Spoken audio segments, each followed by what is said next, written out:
നമസ്കാരം. Kerala P S സിയുടെ 10th level mains എക്സാമിനായിട്ട് നമ്മൾ നടത്തി വരുന്ന സീരീസിൻ്റെ 11ാമത്തെ എപ്പിസോഡിൽ നമ്മൾ എത്തുന്നതാണ്. അപ്പോൾ ഇന്ന് നമ്മൾ ചെയ്തിരിക്കുന്നത്, ആദ്യം തന്നെ പറയട്ടെ, ഇന്ന് നമ്മൾ ചെയ്തിരിക്കുന്ന 10 ചോദ്യങ്ങളും മെന്റൽ എബിലിറ്റി ചോദ്യങ്ങളാണ്. ആദ്യമേ തന്നെ പറയാനുള്ള കാര്യം എന്ന് പറയുന്നത്, നിങ്ങൾക്ക് ഒരുപക്ഷെ മെന്റൽ എബിലിറ്റിക്ക് വളരെ സിമ്പിളായിട്ട് ചോദ്യങ്ങളാണ് കേട്ടോ, അതുകൊണ്ട് നമ്മൾ ആദ്യമേ പറയാം. അപ്പോൾ നിങ്ങൾക്ക് മെന്റൽ എബിലിറ്റി പൊതുവേ ഈസി ആയിട്ടുള്ള ഒരു കാര്യമാണെങ്കിൽ നിങ്ങൾ വെറുതെ ഈ ഒരു വീഡിയോ കണ്ടിട്ട് സമയം കളയണ്ട. അപ്പോൾ നിങ്ങൾ ചോദിക്കും എന്തുകൊണ്ടാണ് പിന്നെ ഈ വീഡിയോ ചെയ്തത് എന്നുള്ളൊരു ചോദ്യം വരാം. അപ്പോൾ അതെന്ന് പറയുന്നത്, നമ്മൾ പ്രീവിയസ് ക്വസ്റ്റ്യൻ പേപ്പർ എടുത്തിട്ട് പ്രീവിയസ് ക്വസ്റ്റ്യൻ പേപ്പറിൽ എല്ലാ ചോദ്യങ്ങളും നമ്മൾ ചെയ്താൽ വരുന്നത്, ഒരു ചോദ്യം പോലും മിസ് ചെയ്യാണ്ട് ഒരു ക്വസ്റ്റ്യൻ പേപ്പർ എടുത്ത് കഴിഞ്ഞാൽ 20 ചോദ്യങ്ങളും ചെയ്തിട്ട് നമ്മൾ വരുന്നത്. സാധാരണഗതിയിൽ നമ്മൾ മിക്സ് ചെയ്തിട്ടാണ് ക്വസ്റ്റ്യൻ ചെയ്യുന്നത്. അപ്പോൾ കഴിഞ്ഞ ദിവസം നമ്മൾ ചെയ്തത് അതിൻ്റെ മാത്സ് പാർട്ടായിരുന്നു. അപ്പോൾ ഇന്ന് നമ്മൾ നോക്കിയപ്പോൾ അതിൻ്റെ മെന്റൽ എബിലിറ്റി പാർട്ടാണ് 10 ചോദ്യങ്ങൾ കിടക്കുക. അപ്പോൾ അതുകൊണ്ട് ആ ഒരു ചോദ്യങ്ങൾ കളയണ്ട, മിസ് ചെയ്യണ്ട എന്ന് കരുതിയിട്ടാണ് നമ്മൾ ആ ചോദ്യങ്ങൾ എന്ത് ചെയ്ത് വീണ്ടും ചെയ്ത്. ഒരു എപ്പിസോഡിൻ്റെ കേസേ ഉള്ളൂ, അതുകൊണ്ട് ആ ചോദ്യങ്ങൾ ചെയ്തത്. അപ്പോൾ അതുകൊണ്ടാണ് ഒരു മുൻകൂറായിട്ടൊരു ജാമ്യം എടുത്തത്. മെന്റൽ എബിലിറ്റി ചോദ്യങ്ങളാണ്. നിങ്ങൾക്ക് ആവശ്യമില്ലെങ്കിൽ വെറുതെ കണ്ട് നിങ്ങൾ ഒരിക്കലും സമയം കളയരുത്. അതല്ല, എപ്പോഴെങ്കിലുമൊക്കെ വെറുതെ സമയം കിട്ടുമോ അന്നേലും ജസ്റ്റ് നിങ്ങൾ കണ്ടെന്ന് പോവുക. ഏതെങ്കിലും ഒരു ചോദ്യം ചിലപ്പോൾ നിങ്ങൾക്ക് അറിയാൻ പാടില്ലാത്ത ചോദ്യം കിട്ടിയാൽ ചിലപ്പോൾ അതൊരു വലിയ കാര്യമായിരിക്കും. എനിവേ, ഒരുപക്ഷെ അങ്ങനെയാണെങ്കിൽ ഇപ്പോൾ നിങ്ങൾ അവസാനത്തെ ചോദ്യം ജസ്റ്റ് ശ്രദ്ധിച്ചോളാം. ഈ ഒരു എപ്പിസോഡിൻ്റെ ഏറ്റവും അവസാനത്തെ ചോദ്യമെങ്കിൽ നിങ്ങൾ ജസ്റ്റ് നോക്കിക്കോളുക. അത് കലണ്ടർ എന്നുള്ള ചോദ്യമാണ്, ബുദ്ധിമുട്ടുള്ള ചോദ്യമൊന്നും അല്ലെങ്കിൽ ഞാൻ പറഞ്ഞത് പൊതുവേ ഉള്ളതിൽ നിന്ന് ചെറിയൊരു മിസ്റ്റേക്ക് ചിലപ്പോൾ നമ്മൾ വരുത്താം എന്നുള്ളൊരു ചോദ്യമാണ്. അപ്പോൾ അതുകൊണ്ട് അതും ജസ്റ്റ് നിങ്ങൾ നോക്കാൻ ശ്രമിക്കുക. ബാക്കിയൊന്നും നോക്കാൻ സമയം കിട്ടിയില്ലായാലും ശരി. നമുക്ക് ഇന്നത്തെ ആ 10 ചോദ്യങ്ങളിലേക്ക് പോകാം. ചെയ്യുന്നവർ നിങ്ങൾക്ക് എത്ര മാർക്ക് കിട്ടിയെന്നോട് കമൻറ്റ് ചെയ്യുക. നമുക്ക് വീഡിയോയിലേക്ക് പോകാം.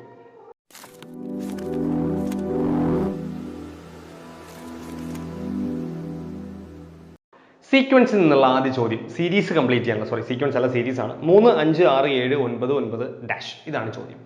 നോക്കാം എന്താ പ്രത്യേകത. പെട്ടെന്ന് കിട്ടുന്നതാണ്. ഒന്ന് ഓൾട്ടർനേറ്റ് നമ്പേഴ്സ് എടുത്താൽ മതി. നമുക്ക് 3, 1 വിട്ട് 6, വീണ്ടും 1 വിട്ട് 9, വീണ്ടും 1 വിട്ട് ഡാഷ് അല്ലേ. എന്താ പ്രത്യേകത? 3നോടൊപ്പം 3 കൂട്ടി 6, 6നോടൊപ്പം 3 കൂട്ടി 9, 9നോടൊപ്പം 3 കൂട്ടി 12. ശരിയല്ലേ? So 12 is answer. 12ആണ് നമ്മുടെ ആൻസർ എന്ന് പറയുന്നത്. എളുപ്പമാണ് നമുക്കത് കിട്ടാനായിട്ട്. അടുത്ത് നോക്കിയാൽ ഒരാൾ തെക്കോട്ട് 4 കിലോമീറ്റർ നടന്നു. അപ്പോൾ തെക്കെന്നൊക്കെ പറയുമ്പോൾ തന്നെ നമുക്ക് എന്ത് വേണം? നമുക്ക് ഡയറക്ഷൻ വേണം. നമുക്ക് ഡയറക്ഷൻ മാർക്ക് ചെയ്യാം. എന്താണ്? ഇത് വടക്ക്, ഇത് തെക്ക്, ഇത് പടിഞ്ഞാറ്, ഇത് കിഴക്ക്, ഇത് പടിഞ്ഞാറ്. ഇതല്ലേ നമ്മുടെ ഡയറക്ഷൻ. നമുക്കിനി നോക്കാം എന്താ പ്രത്യേകത. ഒരാൾ തെക്കോട്ട് 4 കിലോമീറ്റർ നടന്നു. അപ്പോൾ ഒരാൾ ഇവിടെ നിന്ന് സ്റ്റാർട്ട് ചെയ്യാമെന്ന് വിചാരിക്കാം. അയാൾ തെക്കോട്ട് 4 കിലോമീറ്റർ നടന്നു. എന്നിട്ട് എന്ത് ചെയ്യും? തുടർന്ന് വലത്തോട്ട് തിരിഞ്ഞ് ഇങ്ങോട്ട് വരുന്ന ആളുടെ വലത് എങ്ങോട്ടായിരിക്കും? വലത് ഇങ്ങോട്ടായിരിക്കും അല്ലേ. അങ്ങോട്ട് തിരിഞ്ഞ് 6 കിലോമീറ്റർ നടന്നു. വീണ്ടും തുടർന്ന് ഇടത്തോട്ട്, ഇങ്ങോട്ട് പോകുന്ന ഇടത്ത് ഇങ്ങോട്ടായിരിക്കും അല്ലേ. അങ്ങോട്ട് 4 കിലോമീറ്റർ നടന്നു. തുടങ്ങിയ സ്ഥലത്ത് നിന്നും ഇപ്പോഴുള്ള അകലം, ഇവിടെ നിന്നും ഉള്ള അകലമാണ് നമുക്ക് വേണ്ടത് അല്ലേ. അപ്പൊ നമുക്ക് ഈ അകലമാണ് വേണ്ടത്. കണ്ടോ? ഈ അകലമാണ് നമുക്ക് വേണ്ടത്. അപ്പൊ അകലം എങ്ങനെ കണ്ടുപിടിക്കാം? നമുക്ക് ഇവിടെ ഒരു ട്രയാങ്കിൾ നമുക്ക് അങ്ങ് കംപ്ലീറ്റ് ചെയ്യാം. കണ്ടോ? ഈ ട്രയാങ്കിൾ ഞാൻ പേര് കൊടുക്കാം, ABC എന്ന് പറഞ്ഞ ട്രയാങ്കിൾ കംപ്ലീറ്റ് ചെയ്തു. നോക്കാം.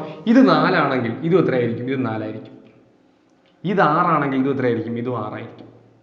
ശരിയല്ലേ? അപ്പോൾ ഇത് 4 ആണെങ്കിൽ ഇത് 4, ഇത് 6 ആണെങ്കിൽ ഇത് 6. അപ്പൊ നമുക്ക് ഈ ഒരു ട്രയാങ്കിൾ മാത്രം, ഈ ABC എന്ന ട്രയാങ്കിൾ മാത്രം ഞാനൊന്ന് മാറ്റി എടുക്കുകയാണ്. ഇങ്ങോട്ട് നോക്കിയേ. ഇത് 6, ഇത് മുഴുവൻ 4ഉം 4ഉം എത്രയായി? 8 ആയി. നമുക്ക് ഇതല്ലേ ആവശ്യം? ഈ നീളമാണ് നമുക്ക് ഇവിടെ മുഴുവൻ അകലമാണ് വേണ്ടത്. ഇത് കർണമല്ലേ, അതായത് 90 ഡിഗ്രിക്ക് നേരെ എതിരെയുള്ള വശം കർണമല്ലേ. അപ്പൊ നമുക്ക് കർണം, നീളം കൂടിയ വശമാണ് കണ്ടുപിടിക്കുന്നത്. കർണം നമുക്കറിയാം, പൈതഗോറസ് സിദ്ധാന്തം അനുസരിച്ച് കർണം സ്ക്വയർ സമം പാദം സ്ക്വയർ പ്ലസ് ലംബം സ്ക്വയർ എന്നാണ്. പാദം എത്രയാ? പാദം 6, 6ന്റെ സ്ക്വയർ 36, ലംബം 8, 8ന്റെ സ്ക്വയർ 64, 36 64 കൂട്ടുമ്പോൾ 100 എന്ന് കിട്ടും അല്ലേ. എന്താണ് 100? കർണം സ്ക്വയർ സമം 100. കർണം എത്രയായിരിക്കും? കർണം എന്ന് പറയുന്നത് √100, അതായത് 10.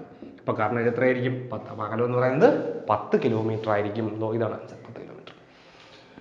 കിട്ടി. അടുത്തതിലേക്ക് വരാം. 4 സ്റ്റാർ 3 എന്ന് പറയുന്നത് 68 ആണ്. 1 സ്റ്റാർ 3 62 ആണ്.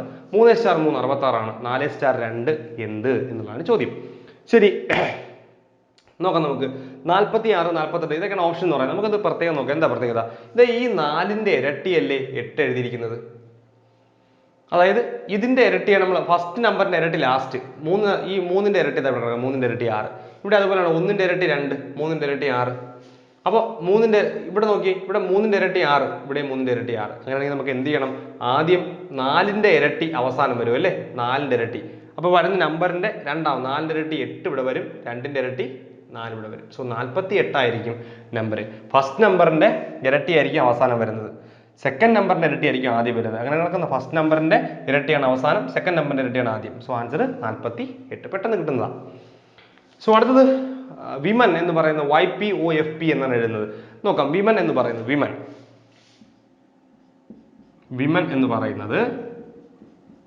YPOFP. നമുക്ക് വേണ്ട എന്താ? നമുക്ക് പെൻസിലാണ് വേണ്ടത്. പെൻസിൽ നോക്കാം.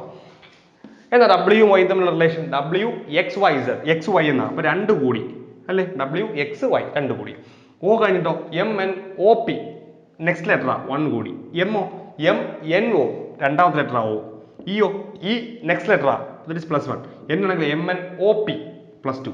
ഇതാണ് പ്രത്യേകം. +1 +2 +1 അങ്ങനെയാണ് പോകുന്നത്. അപ്പോൾ P യോടൊപ്പം +2, ഇത് +1, ഇവിടെ +2, ഇവിടെ +1, ഇവിടെ +2, ഇവിടെ +1. ഇതാണ് ഓർഡർ. സോ P യോടൊപ്പം 2 കൂട്ടുക. PQR. So R. R letter നോക്കി ഇപ്പൊ ഇത് ഒഴിവാക്കുക അല്ലേ? ബാക്കി 3 6 ഫസ്റ്റ് ലെറ്റർ അങ്ങനെ നോക്കി പോകണം. മൊത്തം കണ്ടുപിടിക്കാൻ നിൽക്കരുത്, സമയം പോകും. ഇവിടെ +1 ദാറ്റ് ഈസ് F. നോക്കാം F ഉള്ളത് അപ്പൊ ഇതിനെ ഒഴിവാക്കാം. ഈ 2 നോക്കിയാൽ മതി, അതിനാണ് F ഉള്ളത്. അടുത്ത് നോക്കാം. എന്നോടൊപ്പം +2 ആണ്. MNOP. P ആ വരേണ്ടേ. RFP നോക്കി. RFP രണ്ടിലും RFP ആ. അപ്പൊ പറ്റില്ല, ഇനിയും ചെയ്തേ പറ്റുള്ളൂ. C യോടൊപ്പം +1 that is D. RFPD നോക്കാം. RFPD ഇവിടെ F ആണ്. സോ ഇതാണ് ആൻസർ. RFPD കഴിഞ്ഞു. ഇത്രേ ഉള്ളൂ. സിമ്പിൾ പരിപാടിയാ. സിമ്പിൾ ആയിട്ട് നമ്മൾ ചെയ്തില്ലേ ക്വസ്റ്റ്യൻ. ഇനി നോക്കാം 105ാമത്തെ ക്വസ്റ്റ്യൻ. സമയം 12:30 സൂചികൾക്കിടയിലുള്ള കോണളവ്. നമ്മൾ ഒരുപാട് പറഞ്ഞതാണ് ഈ ക്വസ്റ്റ്യൻ. 12:30 ആണ്. എന്ത് ചെയ്യണം? നമ്മൾ ആദ്യം 12നെ അതുപോലെ താഴേക്ക് ഇറക്കി എഴുതും. ശരിയല്ലേ? ഈ 12നെ അതുപോലെ താഴേക്ക് ഇറക്കി എഴുതും. 30നെ സൂചിപ്പിക്കുന്ന ക്ലോക്കിലെ ഈ 30 മിനിറ്റ് അല്ലേ, 30നെ സൂചിപ്പിക്കുന്ന ക്ലോക്കിലെ അക്കം ഏതാ? ക്ലോക്ക് നോക്കണം. ക്ലോക്കിനകത്ത് 30നെ സൂചിപ്പിക്കുന്ന 6 ആണ് അല്ലേ? സോ നമ്മൾ അതുപോലെ എഴുതിക്കേണ്ട, തമ്മിൽ കുറച്ചു. ഇത്രേ ഉള്ളൂ. സിമ്പിളാ. ഫസ്റ്റ് ചെയ്യേണ്ടതാണ് 12 അതുപോലെ എഴുതി 30നെ സൂചിപ്പിക്കുന്ന ക്ലോക്കിൽ 30 എന്ന് പറയുന്നത് 30 മിനിറ്റ് എന്ന് പറയുന്നത് 6ൽ നിൽക്കുമ്പോഴാണ്. അത് തമ്മിൽ കുറയ്ക്കണം. കിട്ടുന്ന ആൻസറിനെ 30 കൊണ്ട് ഗുണിക്കണം. എന്നിട്ട് അതിനോടൊപ്പം മിനിറ്റിന്റെ പകുതി, ഏത് ക്വസ്റ്റ്യൻ നോക്കട്ടെ 30 കൊണ്ട് ഗുണിക്കണം. ഈ മിനിറ്റ് എത്രയാണ്? 30 അല്ലേ? അതിന്റെ പകുതി കൂട്ടണം. 30ന്റെ പകുതി 15. ഇത്രേ ഉള്ളൂ. അപ്പോൾ ഇതുപോലെ എഴുതി 30നെ സൂചിപ്പിക്കുന്ന ക്ലോക്കിലേക്ക് 6, ആ തമ്മിൽ മൈനസ് ചെയ്തിട്ട് തന്നെ 30 കൊണ്ട് ഗുണിക്കണം. 30 എല്ലായിടത്തും 30. ഈ മിനിറ്റിന്റെ പകുതി 12 - 6 എത്രയാ? 6. 6 × 30 + 15. ബോട്ട് മാസ് അനുസരിച്ച് 30 + 15 ആദ്യം കൂട്ടരുത്. 6 × 30 ഗുണിക്കുക. 6 × 30 180 + 15, അതായത് 195 ഡിഗ്രി. പക്ഷേ ഓപ്ഷൻ നോക്കുമ്പോൾ 195 ഡിഗ്രി ഇല്ല. നമ്മൾ എന്താ ചെയ്യേണ്ടത്? 180 ഡിഗ്രിയിൽ കൂടുതലാണ് നമുക്ക് കിട്ടുന്ന കോണളവ് എങ്കിൽ 360 നിന്ന് കുറയ്ക്കുക. 360 - 195 കുറയ്ക്കുമ്പോൾ എന്താ വരിക? 5. ഇവിടെ 5 ന്ന് 9 കുറയ്ക്കാൻ പറ്റില്ല. 15 ന്ന് 9 കുറച്ചാൽ 6. 9 6 15 അല്ലേ? 2 കുറയ്ക്കുമ്പോൾ 165 ഡിഗ്രി ഉണ്ടോ എന്ന് നോക്കുക. ഓപ്ഷനകത്ത് 165 ഡിഗ്രി. ഞാൻ കുറച്ചാൽ എന്തെങ്കിലും മിസ്റ്റേക്ക് ഉണ്ടോ നിങ്ങൾ നോക്കണം കേട്ടോ. ചിലപ്പോൾ പെട്ടെന്ന് എഴുതുമ്പോൾ ചിലപ്പോൾ തെറ്റ് വരാം. സോ 165 ഡിഗ്രിയാണ് നമുക്ക് കിട്ടുന്നത്. അപ്പോൾ ശ്രദ്ധിക്കേണ്ട കാര്യത്തിലേ ഉള്ളൂ. 180 ഡിഗ്രിയിൽ കൂടുതൽ വന്നാൽ അവിടെ നിന്ന് കുറയ്ക്കണം. നമ്മൾ 360 നിന്നും കുറയ്ക്കണം. ഇതാണ് ആ ക്വസ്റ്റ്യൻസ് എന്ന് പറയുന്നത്. അടുത്ത ചോദ്യങ്ങളിലേക്ക് വരാം നമുക്ക്. അടുത്ത ചോദ്യം. ഒരു ക്ലോക്കും ആ ക്ലോക്കിൽ കാണിക്കുന്ന സമയവും അതിന്റെ പ്രതിബിംബത്തിലെ സമയവും ഒരു ദിവസം എത്ര സമയം ഒരേപോലെ കാണിക്കും എന്നാണ് ചോദ്യം. അതായത് ക്ലോക്കിൽ കാണിക്കുന്ന സമയവും പ്രതിബിംബത്തിലെ സമയവും ഒരുപോലെ വരുന്ന ഒരു ദിവസത്തിൽ എത്ര സമയങ്ങളുണ്ട് എന്നാണ് ചോദ്യം. അപ്പോൾ നോക്കാം. അതിന്റെ ആൻസർ എന്ന് പറയുന്നത് 4 ആണ്. അത് നമ്മൾ ഓർക്കുക. ഏതൊക്കെ സമയം എന്ന് വെച്ച് കഴിഞ്ഞാൽ 1 6 AM രാവിലെ, പിന്നെ 6 PM 6 മണി വൈകുന്നേരം, ദെൻ 12 AM, ദെൻ 12 PM. ഈ 4 സമയങ്ങളായിരിക്കും എന്ത് സംഭവിക്കുന്നത്? ഒരു ക്ലോക്കിൽ അതിന്റെ പ്രതിബിംബവും ഒരേ സമയം കാണിക്കുന്നത്. ക്ലോക്കിൽ 12 മണി കാണിക്കുമ്പോൾ പ്രതിബിംബവും 12 മണി തന്നെ ആയിരിക്കും കാണിക്കുന്നത്. അതുപോലെ 6 മണി കാണിക്കുന്നത് എന്താണ്? ക്ലോക്കിലും എന്ത് തന്നെയായിരിക്കും കാണിക്കുന്നത്? പ്രതിബിംബത്തിലും 6 മണി തന്നെ ആയിരിക്കും കാണിക്കുക. അപ്പോൾ അതിന്റെ ആൻസർ എന്ന് പറയുന്നത് 4 പ്രാവശ്യമാണ്. Answer is 4. അത് ഏതൊക്കെയെന്നാണ് നമ്മളിവിടെ പറഞ്ഞത്. എക്ക് ബിയുടെ 3 ഇരട്ടി പ്രായമുണ്ട്. അവരുടെ വ്യത്യാസം, അതായത് വയസ്സുകളുടെ വ്യത്യാസം 4 വർഷമാണ് എയുടെ പ്രായം എന്നാണ് ചോദ്യം. ഓപ്ഷൻ ചെയ്യാം, എക്സ് ഒക്കെ ഉപയോഗിച്ച് ചെയ്യാം. നമുക്ക് നോക്കാം. എയുടെ പ്രായമാണ് പറഞ്ഞിരിക്കുന്നത് അല്ലേ? എയുടെ പ്രായമാണ് ഈ പറഞ്ഞിരിക്കുന്നത്. അപ്പോൾ നോക്കാം നമുക്ക്. എയുടെ പ്രായം 6 3 5 4. അപ്പോൾ എയുടെ പ്രായം പറയുന്നുണ്ട് 6 3 5 4. എങ്കിൽ ബിയുടെ പ്രായം നമുക്ക് എടുക്കാം. കാര്യം എക്ക് ബിയുടെ 3 ഇരട്ടി പ്രായം എന്നാണ് പറഞ്ഞിരിക്കുന്നത്. എക്ക് ബിയുടെ 3 ഇരട്ടി പ്രായം, അതായത് ബിയുടെ പ്രായത്തിനെ എന്താണ് 3 കൊണ്ട് ഗുണിക്കുമ്പോൾ എ കിട്ടണം. ബിയുടെ പ്രായത്തിനെ 3 കൊണ്ട് ഗുണിക്കുമ്പോൾ എ കിട്ടണം എന്ന് പറഞ്ഞാൽ എയുടെ പ്രായത്തിനെ 3 കൊണ്ട് ഹരിക്കുമ്പോൾ ബി കിട്ടണം എന്നാണ്. അപ്പൊ 6നെ 3 കൊണ്ട് ഹരിച്ച എത്രയാ? 2. 3നെ 3 കൊണ്ട് ഹരിച്ച എത്രയാ? 1. 5നെ 4നെ 3 കൊണ്ട് ഹരിക്കാൻ പറ്റില്ല. അപ്പൊ നമുക്ക് അവിടെ കളക്കാം. അത് ചാൻസ് വളരെ കുറവാണ്. അപ്പൊ നമുക്ക് അതേ കളയാം. ഇത് വെച്ച് തന്നെ നമുക്ക് കമ്പയർ ചെയ്യാം. വെറുതെ ചെയ്യാൻ പോണ്ട. ശരി. ഇനി ഇതിൽ എന്താ പറയുന്നത്? അവരുടെ വയസ്സുകളുടെ വ്യത്യാസം 4 വർഷമാണ്. അപ്പൊ ഇതിൽ വയസ്സുകളുടെ വ്യത്യാസം 4 വർഷം കിട്ടണം. നോക്കിയേ. 6 - 2 4 കിട്ടുന്നുണ്ട്. 3 - 1 2 ആണ് കിട്ടുന്നത്. അപ്പൊ ഇതാണ് നമ്മുടെ ആൻസർ. സോ ഇതാണ് ആൻസർ. ഫസ്റ്റ് 6 ആണ് ആൻസർ. എയുടെ പ്രായം എത്രയാണ്? എയുടെ പ്രായം 6. എളുപ്പമാണ് ചെയ്യാൻ. അപ്പോൾ എന്തെങ്കിലും ഡൗട്ട് ഉണ്ടെങ്കിൽ ചോദിക്കുക. നമ്മൾ എന്താണ് ഇതല്ല ഡയറക്റ്റ് മെത്തേഡ് എക്സ് ഒക്കെ ഉപയോഗിച്ച് അങ്ങനെ ചെയ്യുന്ന സംശയങ്ങളും ചോദിക്കാം, എന്ത് സംശയങ്ങളും ചോദിക്കാം. ഒരു പുരുഷനെ കാണിച്ച് സ്ത്രീ പറഞ്ഞു ഇയാളുടെ അമ്മ എൻ്റെ അമ്മയുടെ ഒരേ ഒരു മകളാണ്. സ്ത്രീ അയാളുടെ ആരാണ്?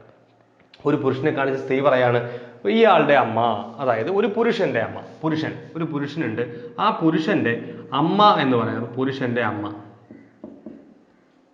അല്ലെ, പുരുഷന്റെ അമ്മ എന്ന് പറയുന്നത് എന്താണ്? എൻ്റെ അമ്മയുടെ ഒരേ ഒരു മകളാണ്. അപ്പൊ ആ സ്ത്രീ പറയാണ് ഈ പുരുഷന്റെ അമ്മ എന്ന് പറയുന്നത് എൻ്റെ അമ്മയുടെ ഒരേ ഒരു മകളാണ്. അപ്പോൾ നമ്മൾ ഈ പറയുന്ന ഒരമ്മയുണ്ട്, രണ്ടമ്മമാരുണ്ട് അല്ലേ, രണ്ടമ്മയെ കുറിച്ച് പറയുന്നുണ്ട്. അതിൽ ഒരമ്മ എന്ന് പറയുന്നത് മറ്റേ അമ്മയുടെ ഒരേ ഒരു മകളാണ്. അപ്പോൾ എന്താണ്? ഇവർ തമ്മിൽ അമ്മയും മകളുമാണ്. ഈ ആളിന്റെ അമ്മയാണിത്, ഈ അമ്മയുടെ മകളാണ്, ഒരേ ഒരു മകളാണിത്. അപ്പൊ ഇങ്ങോട്ട് നമുക്ക് എന്ത് പറയാം? ഇങ്ങോട്ട് മകൾ, നമുക്കറിയാം അമ്മയുടെ മകളാണിത്. ഇത് ഈ ആളിന്റെ അമ്മയാണ്. അപ്പോൾ പുരുഷന്റെ അമ്മയുടെ അമ്മയാണ്. ഈ അമ്മ ആരാ? രണ്ടാമത് പറയുന്ന അമ്മ, പുരുഷന്റെ അമ്മയുടെ അമ്മ ആരാ? അമ്മ എന്ന് പറയുന്നത് എന്താ പറയുന്നത്? പുരുഷന്റെ അമ്മയുടെ അമ്മ എന്ന് പറയുന്നത് സ്ത്രീയാണ് പറയുന്നത്. ഈ സ്ത്രീ പറയുകയാണ് എന്താണ്? ഇയാളുടെ അമ്മ എൻ്റെ അമ്മയുടെ ഒരേ ഒരു മകളാണ്. അപ്പൊ ഈ അമ്മ എന്ന് പറയുന്നത് ആ സ്ത്രീയുടെ അമ്മയാണ്, ആ സ്ത്രീയുടെ അമ്മ. അപ്പൊ ആ സ്ത്രീ എന്ന് പറയുന്നത് സ്ത്രീയുടെ അമ്മയാണ് ഈ അമ്മ എന്ന് പറയുന്നത്. നമുക്ക് എന്ത് പറയാം? ആ സ്ത്രീ തന്നെയാണ് പറയുന്നത്, ഈ അമ്മ തന്നെയാണ് പറയുന്നത്, ആ പുരുഷനെ ചൂണ്ടിക്കാട്ടി പറയുന്നത് ഈ പുരുഷന്റെ അമ്മയുടെ അമ്മ എന്ന് പറയുന്നത് ഒരേ ഒരു മകളാണെന്ന് പറയുന്നത്. അപ്പോൾ ഇത് തന്നെയാണ് ആള്. അപ്പോൾ പുരുഷനും ഈ പുരുഷന്റെ അമ്മയാണ് ഈ പറഞ്ഞിരിക്കുന്ന സ്ത്രീ എന്ന് പറയുന്നത്. സിമ്പിൾ ആയിട്ട് കിട്ടുന്ന സാധനമാണ് സ്ത്രീ എന്ന് പറയുന്നത്. അങ്ങനെയാണെങ്കിൽ എന്താ ചോദ്യം? സ്ത്രീ അയാളുടെ ആരാണ്? സ്ത്രീ എന്ന് പറയുന്നത് അയാളുടെ അമ്മയാണ് എന്ന് നമുക്ക് വളരെ പെട്ടെന്ന് പറയാൻ പറ്റും. സിമ്പിൾ ഐഡിയ ആണ്, ഒന്നുമില്ല അതിനകത്ത്. ദെൻ ബോർഡ് മാസിന്റെ ചോദ്യമാണ് എ പ്ലസിനെയും ബി മൈനസിനെയും സി ഇൻറ്റുവിനെയും ഡി ഡിവിഷനെയും ഡിനോട്ട് ചെയ്താൽ എന്താണ് ഈ സാധനം? നമ്മൾ ഇങ്ങനെ ക്വസ്റ്റ്യൻ എങ്ങനെ ചെയ്യുക? ആദ്യം നമ്മൾ ആ നമ്പേഴ്സ് എടുത്തങ്ങ് എഴുതും അല്ലേ. എങ്ങനെ? 5 ദെൻ 7 5 5 7 5 6 3. ഇനി നമുക്ക് ഇടയ്ക്കുള്ള സയൻസ് കൊടുക്കാം. എന്താ? സി കൊടുക്കണം അല്ലേ. അപ്പോൾ സി എന്താ പറഞ്ഞിരിക്കുന്നത്? സി ഇൻറ്റു ആണ്. അടുത്തത് ബി ആണ്. ബി എന്ന് പറഞ്ഞാൽ എന്താ? ബി മൈനസ് ആണ്. ഇനി അടുത്ത എ ആണ് കിടക്കുന്നത്. എ എന്താ? എ എന്ന് പറഞ്ഞാൽ പ്ലസ് ആ. അടുത്ത ഡി എന്ന് പറഞ്ഞാൽ ഡിവിഷനാണ്. അപ്പോൾ ആദ്യം ഏതാ ചെയ്യുക? അതിന് ഡിവിഷൻ ചെയ്യും. അപ്പോൾ ഇത് ചെയ്യും നമ്മൾ. ഇതങ്ങ് പോയിട്ട് എത്രയാവും? ഇത് 6/3 2 ഇനി ഇൻറ്റു ചെയ്യും. 5 × 7 35. ഇനി ഡയറക്റ്റ് ഓർഡറിന് അങ്ങ് പോയാൽ മതി. കാര്യം ഞാനൊരു ദിവസം ഇതുപോലെ പറഞ്ഞിരുന്നു, എന്താണ് പ്ലസും മൈനസ്, അതായത് ഇവിടെ വന്നിരിക്കുന്നത് 35 - 5 + 2 എന്നാണ്. അപ്പോൾ ഇതിനകത്ത് ഞാൻ പറഞ്ഞു ഇത് പ്ലസും മൈനസും മാത്രമേ വന്നു കഴിഞ്ഞാൽ പിന്നെ ബോർഡ് മാസ് നോക്കേണ്ട കാര്യമില്ല എന്ന് പറഞ്ഞു. അപ്പോൾ ഒരാൾ കമന്റ് ചെയ്തിരുന്നു അങ്ങനെയാണെങ്കിൽ പിന്നെ ബോർഡ് മാസിന്റെ ആവശ്യം എന്താണ്? പ്ലസും മൈനസും ആണെങ്കിൽ ബോർഡ് മാസ് ആവശ്യം ഇല്ലെങ്കിൽ പിന്നെ എന്തിനാ ഈ ബോർഡ് മാസ് റൂൾ പറയുന്നത്? അത് റൂൾ പറഞ്ഞിരിക്കുന്ന അനുസരിച്ച് നമ്മൾ ചെയ്താലും ഈ പ്ലസും മൈനസും ബാക്കി ഇൻറ്റുവും ഡിവിഷനൊക്കെ വരുമ്പോൾ നമ്മൾ ഈ പറഞ്ഞ ബോർഡ് മാസ് നോക്കാൻ ചെയ്ത് തെറ്റിപ്പോവും. പക്ഷേ മൈനസും പ്ലസും മാത്രമേ വരുന്നുള്ളൂ എങ്കിൽ നമ്മൾ ബോർഡ് മാസ് അനുസരിച്ച് ചെയ്താലും ബോർഡ് മാസ് അല്ലാതെ ചെയ്താലും നമുക്ക് ഒരേപോലെ കിട്ടുള്ളൂ ആൻസർ. എങ്ങനെ ചെയ്താലും നമുക്ക് നോക്കാൻ വേണമെങ്കിൽ 35 പ്ലസ്, അപ്പൊ ബോർഡ് മാസ് അനുസരിച്ച് ആദ്യം കൂട്ടുക എന്നാണ് പറയുന്നത്. അപ്പൊ സങ്കലനമാണ് ആദ്യം ചെയ്യേണ്ടത് അല്ലേ. നമുക്ക് നോക്കാം. 35 അവിടെ വെച്ചിട്ട് -5 + 2. പക്ഷേ എന്നോട് ചോദിച്ച ആളും ചോദിച്ചു ഇതേപോലെയാണ്. എന്താണ്? ഈ മൈനസിനെ കൺസിഡർ ചെയ്തിട്ടില്ല. 5 + 2 7 എന്നാണ് എടുത്തിരിക്കുന്നത്. അങ്ങനെ ചെയ്യരുത്. ചെയ്യുമ്പോൾ കറക്റ്റ് ആയിട്ട് ചെയ്യാം. -5 + 2 -5 + 2 കൂട്ടുമ്പോൾ -3 വരിക. വലുതും ചെറുതും വെച്ച് വലുത് ചിഹ്നം. 35 - 3 എത്രയാണ് വരിക? 32 എന്നാ വരിക. അങ്ങനെ ചെയ്താലും അങ്ങനെ കിട്ടും. ആദ്യം പ്ലസ് ചെയ്താലും അങ്ങനെ കിട്ടും. ഇനി അല്ലാതെ ഓർഡറിന് പോയി നോക്കി. 35 - 5 30, 30 + 2 32. രണ്ടും ഒന്ന് തന്നെ കിട്ടും. പക്ഷേ ചെയ്യുമ്പോൾ നമ്മൾ ചെയ്യുന്നത് എങ്ങനെയാണ്? ഈ മൈനസോടെ ചേർത്ത് തന്നെ എടുക്കാം കേട്ടോ. അപ്പോൾ ഈ മൈനസോടെ ചേർത്തിട്ട് തന്നെ നമ്മൾ പറയുക ഇങ്ങനെ തന്നെ എടുക്കാം. മനസ്സിലായില്ല? അപ്പോൾ ഇങ്ങനെ കവർ ചെയ്ത് എടുക്കരുത്. അപ്പോൾ നമുക്ക് തെറ്റിപ്പോകും. അപ്പോൾ പ്ലസും മൈനസും ഒന്നും നമുക്ക് എങ്ങനെ വേണോ ചെയ്യാം. അത് ഓർത്ത് വെച്ചോളൂ കേട്ടോ. നമുക്ക് പിന്നെ വെറുതെ പ്ലസും മൈനസും നോക്കി തെറ്റിക്കാൻ നിൽക്കേണ്ട. ഓർഡറിന് ചെയ്ത് പോയാൽ മതി. പ്ലസും മൈനസും മാത്രമാണ് എങ്കിൽ എന്ന് പറയും. So answer is 32. ഓപ്ഷൻ ഉണ്ടോ നോക്കുക. ഓപ്ഷൻ 32 ഉണ്ട്. ഓക്കെ. സോ ലാസ്റ്റ് ക്വസ്റ്റിലേക്ക് നമുക്ക് വരാം. രാജുവിന്റെ ജന്മദിനം ഓഗസ്റ്റ് 11 ബാബു രാജുവിനേക്കാൾ 11 ദിവസം ഇളയതാണ്. ഒരു പ്രത്യേക വർഷത്തിൽ സ്വാതന്ത്ര്യദിനം തിങ്കളാഴ്ച ആയാൽ ബാബുവിന്റെ ജന്മദിനം ഏത് ദിവസമായിരിക്കും? നമ്മൾ ഇച്ചിരി കൺഫ്യൂസിങ് ആക്കുന്നത്, നമ്മളെ തെറ്റിക്കുന്ന ഒരു ചോദ്യമാണ്. നമ്മുടെ മൈൻഡ് ഔട്ടാക്കിക്കൊണ്ട് തെറ്റിക്കുന്ന ഒരു സാധനമാണ്. നമ്മൾ കെയർലെസ് ആയിട്ട് തെറ്റിക്കുന്ന ഒരു ചോദ്യമാണ്. നമുക്ക് നോക്കാം.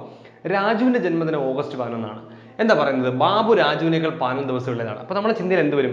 രാജു ഓഗസ്റ്റ് 11 അപ്പോൾ ബാബു രാജുവിനേക്കാൾ 11 ദിവസം ഇളയതാണ് എന്ന് പറയുമ്പോൾ നമ്മുടെ മനസ്സിൽ എന്തായിരിക്കും? രാജു ഓഗസ്റ്റ് 11 ആണെങ്കിൽ ഇതിനേക്കാൾ ഇളയതാണ് ബാബു. അപ്പൊ എന്തിലേക്ക് വരും? പിറകിലേക്ക് പോകും. അതായത് 11 ദിവസം പിറകിലേക്ക് പോകും. അതായത് 10 ദിവസം പിറകിലാകുമ്പോൾ ഓഗസ്റ്റ് 1 ഒരു ദിവസം കഴിയുമ്പോൾ ജൂലൈ 31 ആയിരിക്കും ആര്?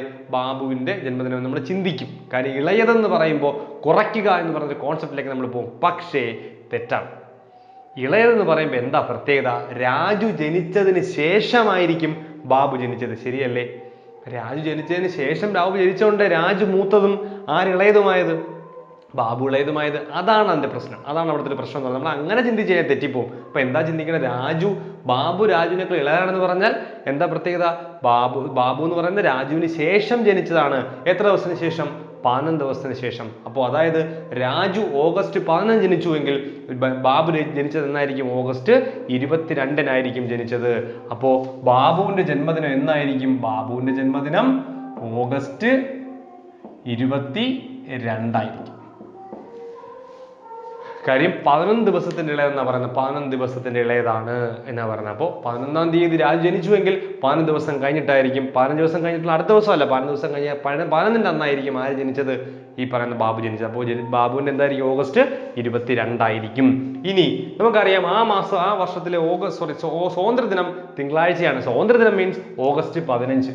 ഓഗസ്റ്റ് 15 എന്ന് പറയുന്നത് എന്താണ്? ഓഗസ്റ്റ് 15 എന്ന് പറയുന്നത് തിങ്കളാണ്. എങ്കിൽ ഓഗസ്റ്റ് 22 എന്തായിരിക്കും?